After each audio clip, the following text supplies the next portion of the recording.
Chris Harry is our Florida insider, also covers the Gators for FloridaGators.com. And Chris, as mentioned, they already had so many key losses on the defensive side of the ball. And now you look at this loss of Harris. How big is it, number one? And two, how do they fill the void left in the production of Harris being out of the lineup now?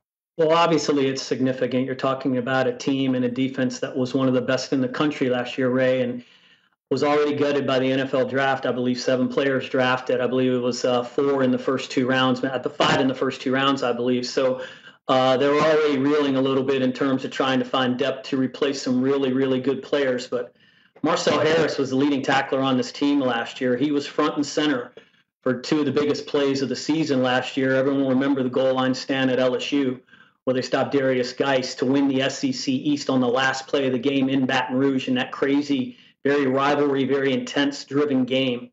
And then, of course, he was on a goal line stand, made the big tackle at the goal line stand in the Outback Bowl, a game the Gators won going away. But his father played here, was a great safety on the national championship team in 1996. Mike Harris, Marcel Harris was counted on a lot for this team, evidenced by the fact that he was with the Gators last week in Birmingham at SEC Media Days.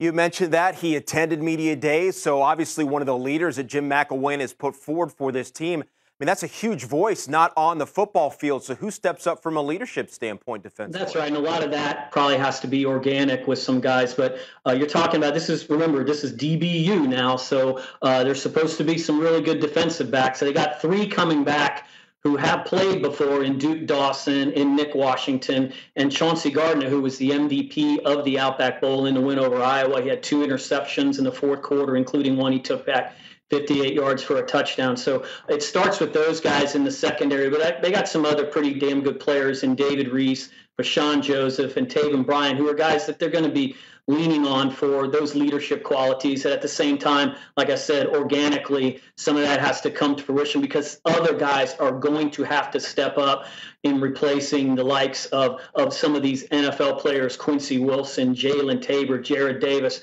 that got drafted very high in the NFL draft in April. As you know, preseason poll has Florida finishing second behind Georgia in the East. With this injury now, does the confidence start to waver that they can win the division again this year? I don't think you can play that game. It's one injury. Last year Florida had a ton of injuries and still won the SEC Eastern Division. Granted, they came at different times and they were deeper to be able to overcome those injuries. But I don't think Jim McElwain's going to spend a whole lot of time talking about Marcel Harris costing them a chance to win the SEC East. They've beaten Georgia the last few years in a row. They won a big game at LSU last year.